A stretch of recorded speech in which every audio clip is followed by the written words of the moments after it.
Hello, guys. Welcome to another edition of Pink Sock Podcast. We have today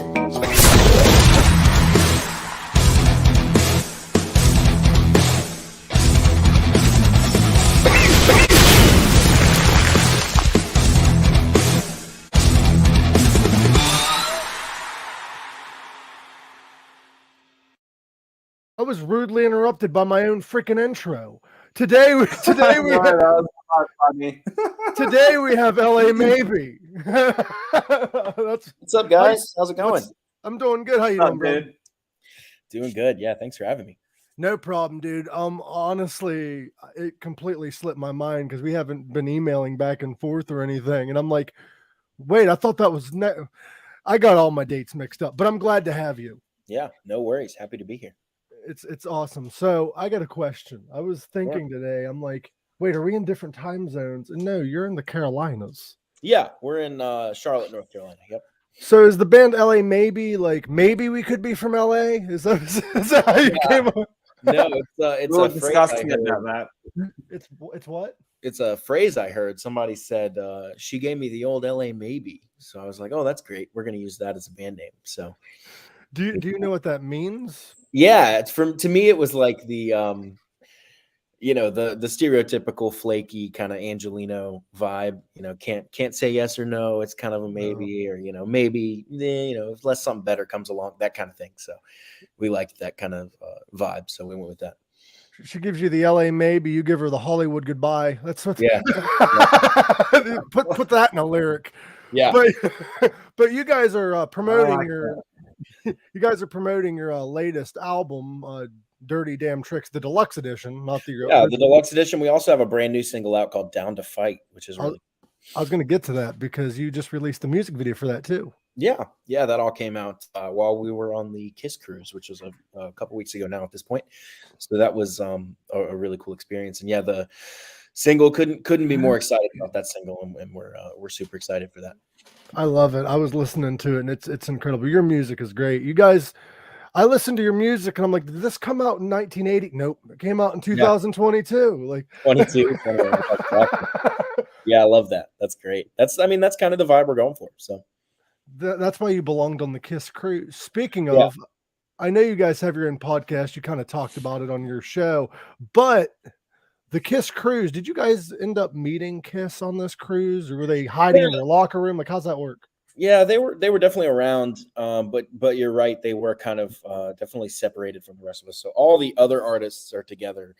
So we were with Zakk Wylde, Richie Kotzen, Sebastian Bach, all these awesome people, and plenty more. But the Kiss guys were up on deck 14, which is the top deck. Kind of, they have their own world up there that they don't really come out of too much. But they're definitely around the boat. I mean, Gene Simmons walked right through our sound check, which was kind of funny, and then standing there, side stage watching a band, and I look over and Paul Stanley's standing right next to me. Like, that happened multiple times. So I mean, they're around, but you don't really sit down and have dinner or anything like that. Honestly, I would rather hang out with Zakk Wylde nowadays than Gene Simmons. No offense to Gene, but Zakk seems like a more fun guy. Zack's a fun guy. Yeah, they're really, really cool guys. We had a lot of fun with. We hung out the most probably with Sebastian Bach, so we had a lot of fun with him. Which one of Zack's like 4 bands was there? Was it Black Label, Zakk Sabbath? Yep. Okay. Mm-hmm. Have you ever listened to Zakk Sabbath? I have not, actually. There was another Black Sabbath tribute band on the boat called Black Sabbath, and they were it's 4 girls, so it's all an all women tribute to Black Sabbath, which is really cool. We spent a lot of time hanging out with them. There were some cool chicks. Dude, I thought you were gonna say Max Sabbath, because then that would have been pretty cool. Yeah. There's no shortage of Sabbath tributes, I guess. Have you ever listened to Max Sabbath, bro? No. They are a McDonald's themed Black Sabbath parody band. They have their song McRibs. I love that. It's by the way, on our show, we are open discussion. We will promote everything you need to promote, but we just like to have fun with this. So of course, yeah, that sounds great. But yeah, Max Sabbath, bro, you need to check them out. Their music isn't on Spotify. Yeah, that sounds awesome. Is it like original music, or is it a tribute to Black Sabbath? What it is they're like the Weird Al Yankovic of Black Sabbath. Right. It's all McDonald's themed and they're parodies. Okay. So very, very specific and niche. Yes, very. And you can only find their albums either you can listen to their music on YouTube or you can buy their albums at their shows. It comes in a Happy Meal. Oh, that's smart. I love it. I'm pretty sure they're on Spotify too. They probably are now, but they're for a while due to copyright. I was going to say parody is Yeah. definitely a gray area. It seems like a lot of work to go through something like if you're going to do the parody thing, I think you have to go kind of the Lonely Island Steel Panther route. Yeah. Where it's much better to just parody something at a macro picture and have your own original stuff. That way you can monetize it the way you want to. Because if you get, if you're just playing Black Sabbath songs, you're going to run into money issues every possible step of the way. It's going to be, it's also, just do it for fun. There's that too. But yeah, that's that parody thing and fair use and copyright and all that stuff. That's a tricky area for sure. What's weird about parody though is you don't need permission to parody. However, if you're Weird Al and smart, you ask permission before you do it. Yeah, that's the problem. It's definitely a gray area. Some people might not be okay with it. Some people might. In the very beginning of this band, we did a parody of Sweet Child of Mine right when The Mandalorian came out. It was called Green Child of Mine. We did it with a YouTube group called the Merkins. They're really, really funny, really successful. They have like 500,000 subscribers or something like that. I've heard of them. Oh yeah, I've heard of those guys. They're cool. They do a bunch of horror themed parodies, but this was a Star Wars themed parody. So I got involved because if you're doing a Star Wars Guns N' Roses mashup, there's no better person you could call than me. Those are my two favorite things. So so we did Green Child of Mine and we made it super awesome and we released it and it went super viral. It had like 2 million views on Facebook within like the first 48 hours and like a bunch of crazy stuff. And then it got pulled down. And so the main guy from the Merkins went kind of down the rabbit hole, tracking down, calling the people who pulled it down, tracking down this, private accountant copyright firm or whatever from Nashville, talked to them and traced it all the way back to Axl Rose himself, pulled it out. Jesus. Pretty funny that Axl saw our work that early on. You guys need to take that as a positive though, because Axl Rose himself heard your shit. Yeah, no, I loved it. Like I loved it. And it was a full re-recording. So it was like, I played all the guitars, we played all the drums, everything. We put it all together, sang all the vocals, all that stuff. And then it ended up getting pulled down. But it's definitely still out there. You can still find it because as soon as it's up, people rip it and upload it to their own channels and all kinds of stuff. So it's still out there. But so you it was a really fun project. The official one is pulled down though, so it kind of sucks. You said you love Star Wars parodies and Guns N' Roses. Well, I do have something. You can bring me to your Star Wars nights, by the way. I have the original Star Wars trilogy on VHS tape, the theatrical versions. Very nice. Before the remakes, yeah. Or the CGI touch-ups and all that. Yeah, it is weird as hell. Emperor Palpatine does not look the same in the first movie at all. See, I don't even know that I've ever seen those. Maybe when I was, 6 or something, but I distinctly remember, it took me a long time to put this together because I distinctly remember seeing Empire Strikes Back in theaters. And I was very confused about that because I got older. I was born in 92. There's no way I would have seen Empire Strikes Back in theaters. It came out in 1980. No. So I was like, couldn't figure this out until I found out that they were re-released into theaters once they did that CGI touch-up or whatever. So that explained that. But the only ones, the ones I think I have all the memories with would be the kind of the modernized versions, which I think were like 90s, 2000s, early. Yeah, Phantom Menace, which was 99. So George Lucas started doing that shit, and it wasn't just CGIing; he was changing small plot holes. Mm-hmm. Yeah, like the Han shot first, all that stuff. Yeah. Yeah, and by the way, he did. He actually didn't shoot first. He's the only one that shot. Mm-hmm. Yep. We're gonna nerd the fuck out on this show because now I got a fellow Star Wars nerd. Yeah, I have a Star Wars YouTube channel that I've had for a long time that pays most of my rent, so that's nice. What is that? Go ahead and it was originally called the Star Wars Guy, and now it's changed to TSWG, which is the Star Wars Guy, music and gaming. So it's turned into a lot of I started doing these like Star Wars meditation tracks that I made 10 hours long, and I themed them around characters, and they went pretty viral. They have like millions of views, so it's pretty crazy. So I have like I did like a Jedi meditation and like a Sith meditation and all these things, and yeah, they ended up going pretty big. So it's pretty cool. I think my channel has about 4 million views all in now. So go on YouTube and type That's in cool. Yoda affirmations. Feel good, you must. Yeah, I have a Yoda one for sure. So they're all pretty cool. Did we just become best friends? I think so. Star Wars will do that. Double music. It brings us together. But getting back to the music, we'll jump back and forth. You guys have a UK tour coming up in December. Yes, we are getting ready to leave. About 9 days we'll be leaving for that. Yeah, we're super excited. Tickets are available right now. There's a few left, I think. lamaybe.com/UK tour if you're interested in those, if you're listening from over there. And yeah, we're going to be kind of all around the UK. So there's definitely a city near enough to you to come out if you're pretty much anywhere in the UK. Yeah, it's not near me. I'm in Ohio. A little further from you for you guys, I'm sure. It's not me. It's not near me either. I'm from Australia, so there you go. Yeah, that's a couple minute flight there for sure. So is this your first time going to the UK, like for tours? No, we toured in May there. We did the UK and Spain, and then yeah, we're coming back to do this UK run in December, which was by popular demand, we were told. So that's cool. But yeah, so we're excited. We'll be there for most of December. So damn, you guys are big in UK. Yeah, I mean, bigger than America for sure right now. Yeah, especially with the classic rock sound though, because the UK is big on that. Yeah, they definitely love rock and roll over there, and they love coming out to shows and stuff, which is unfortunately a little less common over here unless you're one of the big bands. Like the Red Hot Chili Peppers have no problems filling a stadium, but smaller bands, you know, they have trouble because, you know, the Red Hot Chili Peppers are playing down the street. So it's like, you know, everybody's like going to that and not coming to see you. So unless you get with like a local-ish band that are bigger named. Like if you go on a tour, you have to make sure each tour date you're with a local band. Yeah, filling out with local supports. We're doing that in the UK as well, because I mean we're definitely not the biggest band ever. So we have a long way to go, but it's an interesting thing now. I think it feels like you have to be famous to get famous. You know? It's like at what point do you kind of crack that code? Because you know it seems like bands like Dirty Honey are filling rooms, but it's like they seem to have come out of nowhere and already achieved like a certain level of fame where it's like, okay, you're already famous to get famous, that kind of thing. So it's like, yeah, it's a weird thing. And like, you know, Guns N' Roses will fill stadiums, Kiss, all these bands, because they already did it. So it's a different thing now than, you know, years past to kind of crack that code and kind of get in the it crowd, so to speak.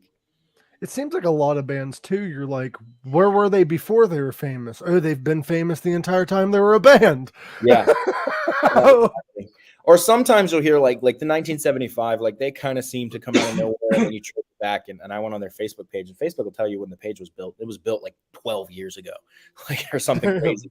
You're like, okay, so they've been like, you know, in some form or fashion doing this for a minute. Dirty Honey was the same way. They early on when they first started breaking, I scrolled all the way back in their Instagram, all the way to the bottom. All those posts have since been deleted, but I discovered it was just Mark's personal Instagram that he just rebranded to Dirty Honey Band or whatever. And so I just walked through all of like his, like, you know, going to rehearsal, and it was like a bunch of different guys that weren't in the band now and like all that stuff. So it was funny to see, like, kind of go through the transformation and see the dates and how all that worked. But yeah, they've since removed all those now. So damn, dude, that is incredible. There is one band that I think of off the top of my head that started off famous. They didn't start off famous, but their first tour ever, they blew them headliner off the stage and became famous after that. That was Queen. Yeah, I could see that. Yeah, for sure. There's always stories of, you know, the young hot band blowing, you know, headliner off the stage. Van Halen was an example. Guns N' Roses was an example. Mm-hmm. Metallica with Guns N' Roses. Probably, yeah, 92, yeah. That's part of the Use Your Illusion run. There's probably, my opinion, having seen some stuff like that, I think those stories are often exaggerated. Mm-hmm. You know, it's fun to go back and say, oh, Van Halen blew Kiss off the stage. You realize the guy telling you was 12 beers deep and only saw half the show, and like, you know, you're like, maybe not. Like, you know, like maybe you were just sober for the Van Halen set. You know, like what's a fun story though is when the headliner says that the opener blew them off the stage during a tour. Mm-hmm. because I saw an interview with Ozzy Osbourne, and he said he took Metallica on the road in like the 80s, and he's like, never fucking again am I headlining after Metallica. Yeah, that's interesting. I mean, there's definitely a lot to it. I just wonder how much of that's exaggerated, you know. Probably a lot. That's like David Lee It's Roth. like, you know, Ozzy Osbourne, it's like, dude, you slayed it. Like, it's okay. You're being polite. We get it. Like, Metallica's up and coming. They're also good, but you're Ozzy Osbourne. Relax. Like, you did fine. Like, Ozzy, you can come out in a wheelchair and still blow the headliner, the band before you off the stage. It's all good. Like, yeah. So I don't know. I don't know how much of that, you know, they blew us off the stage kind of thing. You know, who knows? It's all just opinion anyway. So back to parodies. Are you a Weird Al fan? You know, I definitely grew up with Weird Al, but I was never like the biggest fan or anything. He has a movie out right now. I don't know if you've seen it or not. No, what's it called? It's Weird, the Al Yankovic story, starring Daniel Radcliffe as Weird Al. Oh, I did hear something about Radcliffe playing Weird Al, but I didn't know that was out already. Yeah, it's 100% true. It's like a jokey kind of, yeah. It is. Weird Al said in an interview that it's just a parody within a parody, but it's a great movie. Gorak was watching it, messaging me in real time. He's like, none of this actually happened. He didn't shoot people, did he? No chance. Yeah. It's like gotta be Pablo interesting to Escobar do, didn't get killed by fucking Weird Al. Yeah. Yeah. Yeah, in the movie, Pablo Escobar got killed by Weird Al Yankovic. Yeah, very historically accurate. Yeah.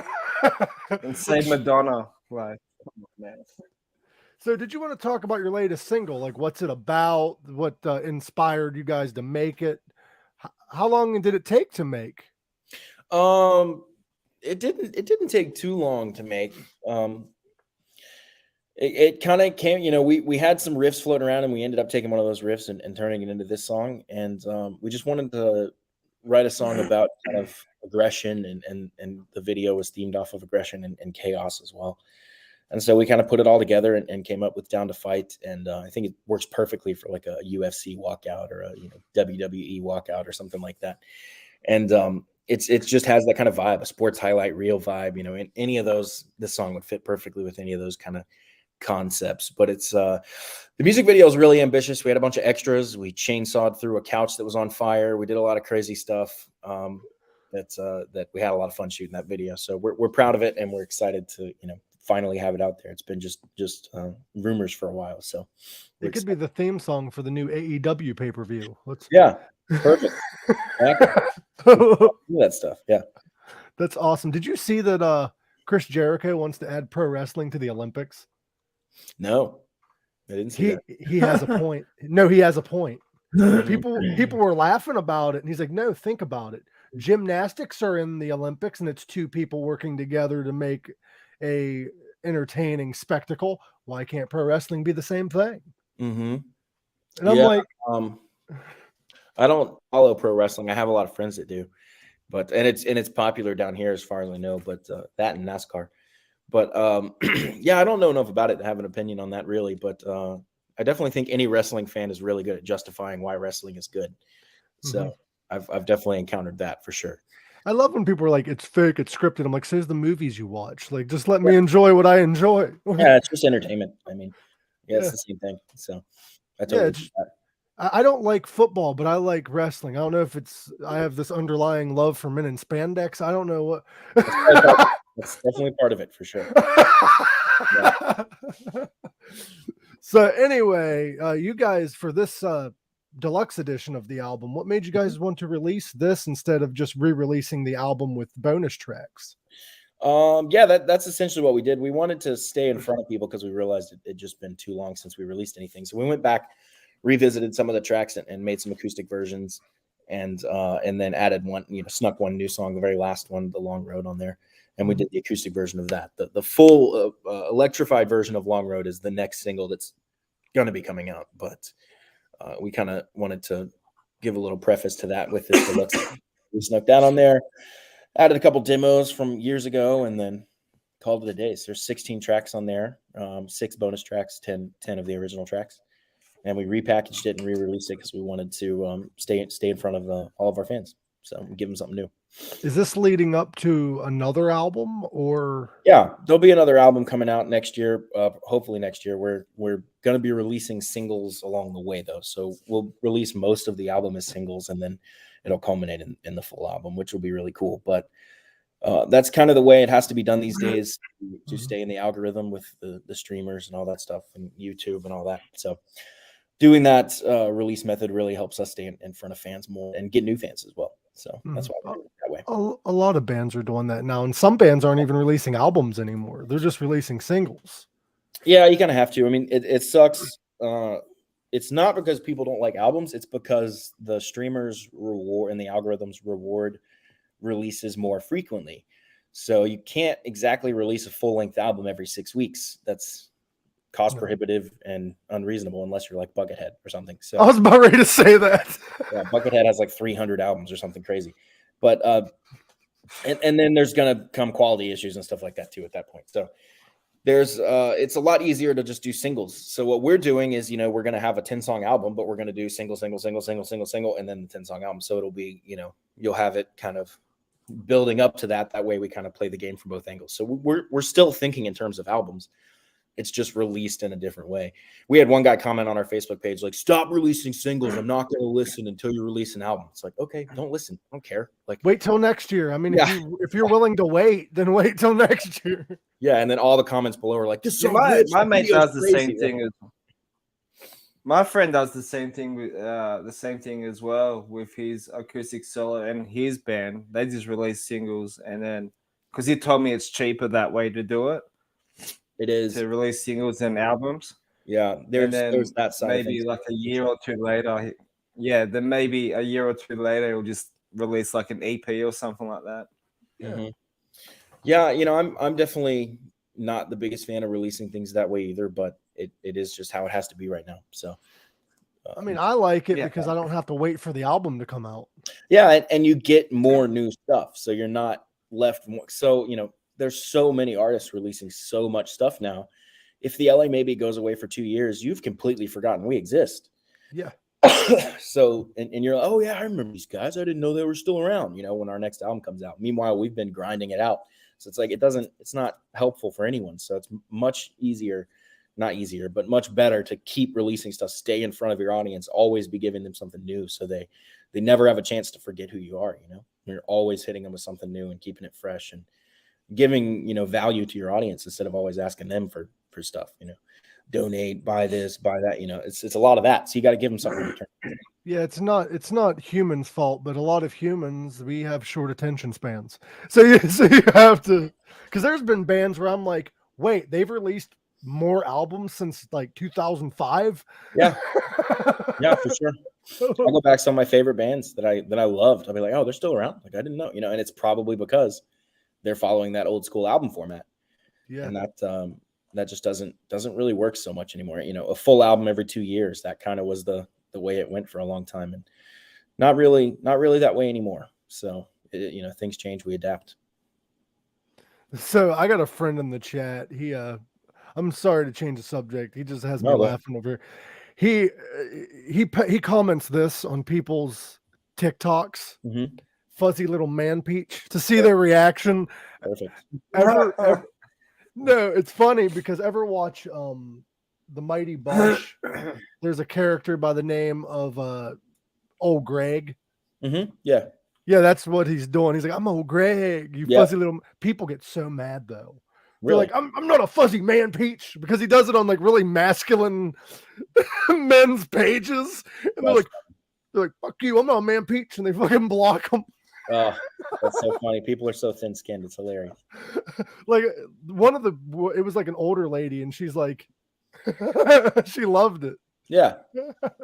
Nothing wrong with that. Yeah, whatever. But yeah, back on the album format, our show goes all over the place. But the album format, I really do like the singles being released more so than the albums, and that's not even a new format. Bands used to do that in the 60s. They'd release the single records. Right. And then they'd release the whole album. And you'd have B-sides and all that stuff. Yeah, that's essentially what we're doing. It's just all digital now and streaming. But that is what, when you're listening to Guns N' Roses and then the next song automatically pops up, how does the LA Maybe become that next song? Well, getting in Spotify's algorithm.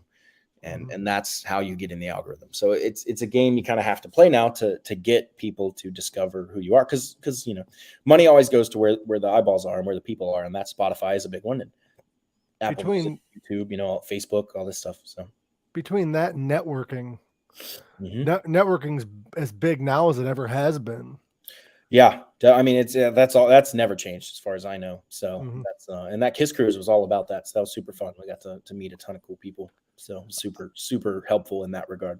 A lot more ears listening to you because people are there like fucking Kiss. Yeah, Kiss fans are crazy. It was cool. It was really cool to be on a cruise where everyone around was kind of into the same thing. So you could just you get in the elevator with 5 people and just strike up a conversation with all of them. By the time you get to your floor, you're like, all right, we'll see you guys at lunch. Like it's just like you're just like friends with everyone immediately because you have that commonality.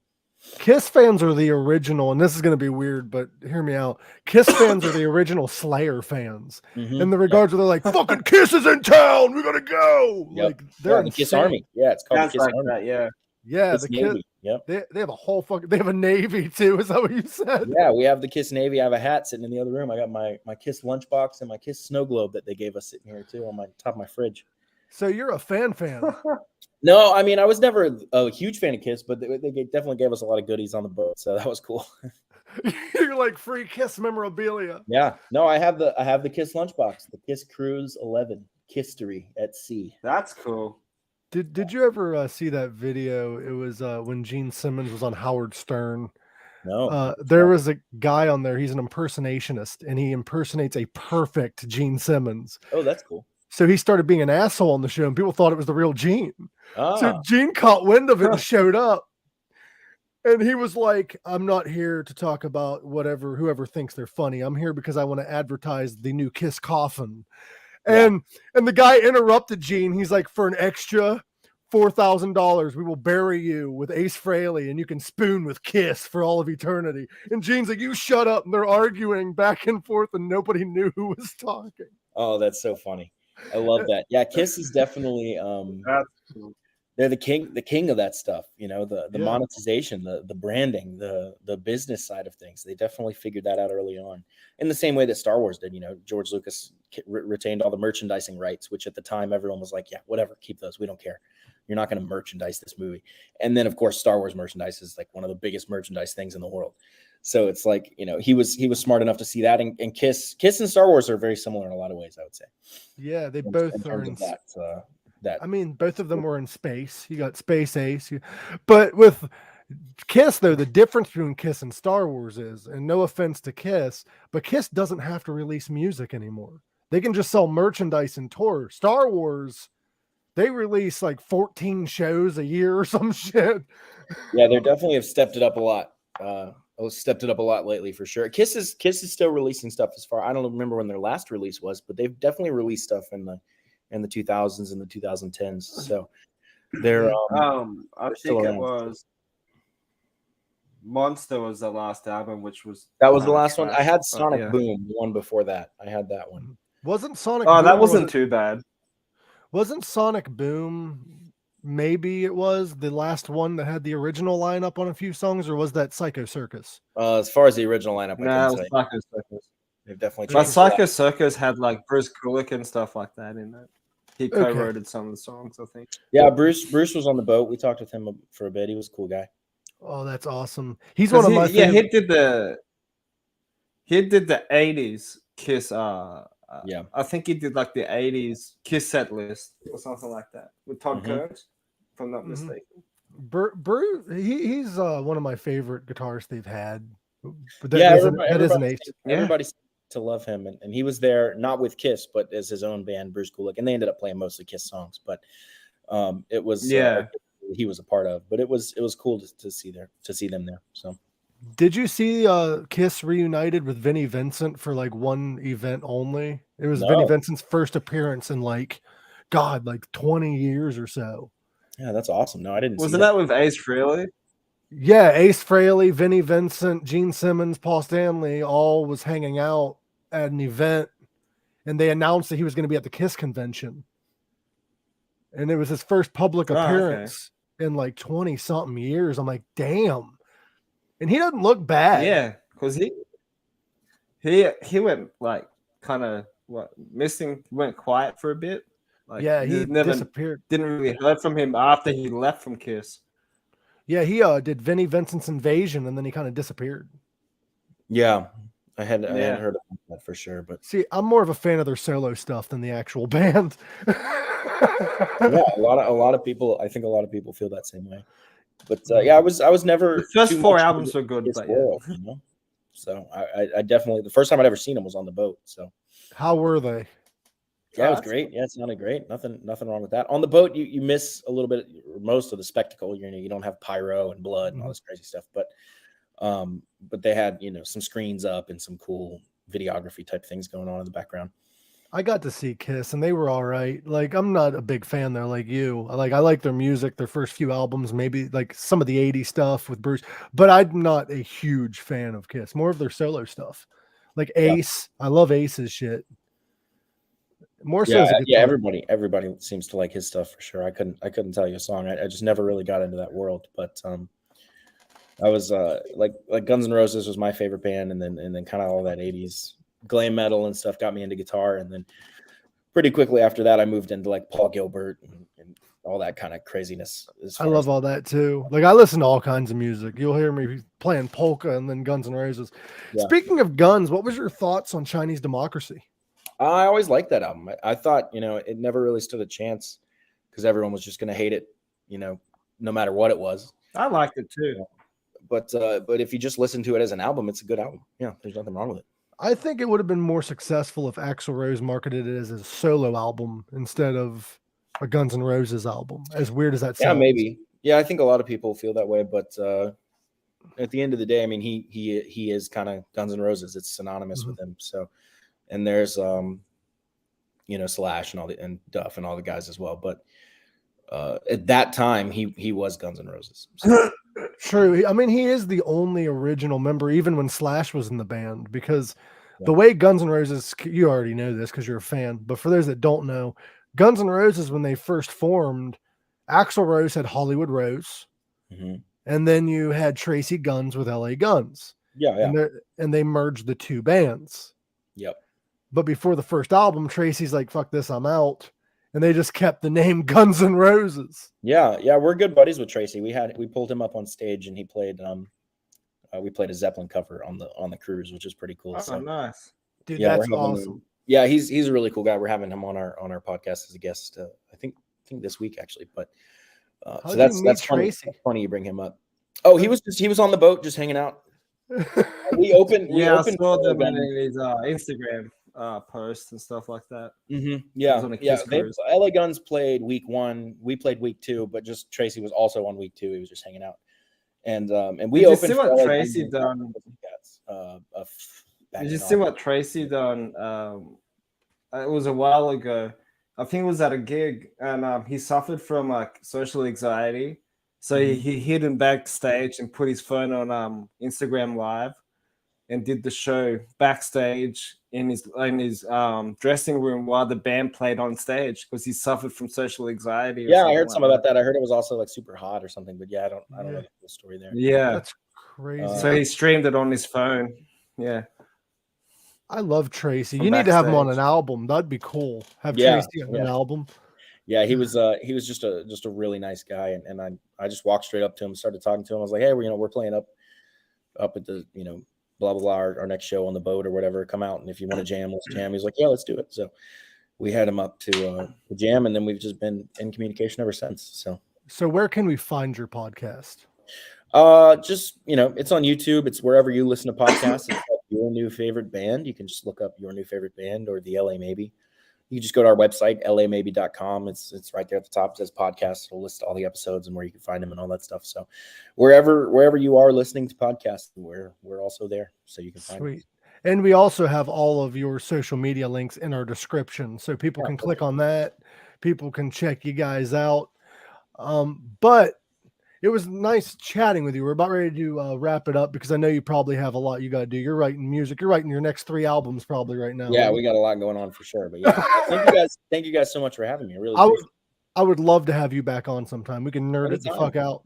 Anytime. Yeah, just let me know. Just hit us up on socials or email or whatever, and we'll make it happen for sure. Even if you have one more question. Of course. Go ahead. Sorry, I was gonna cover some stuff. Oh yeah, go for it. Before I was just gonna cover a couple things like before he goes. We have like random podcasts where we have topics and stuff. You don't have to have anything to promote. We can just nerd it out, do a Star Wars episode, whatever. Yeah, happy to. Would love to. But Gorak, go ahead, ask your question, then we can promote the hell out of whatever's going on in the world of LA maybe one last time, and then we'll cut off here. What were you gonna say, Gorak? Yeah, because you're a guitarist, correct? Yeah. Mm-hmm. Yeah. So what are you playing these days, and what's your gear like? Because I'm a guitarist as far as well, as the gearhead myself. Yeah. I have a really special Les Paul that we made. I play mostly Les Pauls, and I had exclusively Les Pauls for the LA maybe at least, but we made a really special one we call Sticker, and you'll just have to go to our Instagram page to see it. It's it's the only guitar that exists like this that I've seen. So we took a Les Paul studio and modified it pretty heavily. It's unrecognizable, and yeah, that's kind of what I've been doing live for my main rig lately. And then and when I say we, me and my other guitar player Driz, we play through the Neural DSP Quad Cortex. We have 2 of them, so we run through those, and it's super easy. We show up with a backpack and a guitar, and it's really easy to set up, really quick, and no sacrificing in tone. In fact, when we opened for LA Guns, they had all their Marshall stacks behind us, and we're just playing through our pedals, but we played first, so all their amps are behind us. And after the show, somebody walks up and goes, "Man, it's so good to see young bands playing through real amps. It just sounds so good." And we just didn't have the heart to tell him we were just playing through our pedals. So we're like, "Yeah, thanks, man." Like, so that we I like it's like just solidified the fact that like nobody can tell the difference. So we're like, okay, cool. We'll just no worries it's here. Like Tracy Gunn's rig because he's using the head rush pedal. He was telling me about that. He was asking me all sorts of questions about the quad when he came up to jam, and he was talking about the head rush and stuff. And we were agreeing that like you just don't need all the stuff anymore. If you have a bunch of techs and a bunch of road crew that are fine to carry all those cabs in, that's fine. But we don't have that, so we're definitely not a bunch of cabinets, and it takes up so much space on stage, and we move around so much and we jump around so much that it's just going to get knocked over. So we need the space for sure. You guys should open for LA Guns because that'd be badass. We did. We played with them and Faster Pussycat. Yeah, for sure. No, I met a world like a tour. Oh, like a tour. Yeah, sure. We were joking that the poster designs itself with LA Guns, LA Maybe. Yeah. LA Maybe, LA Guns. Cool. Yeah. Exactly. The Battle of the LA tour.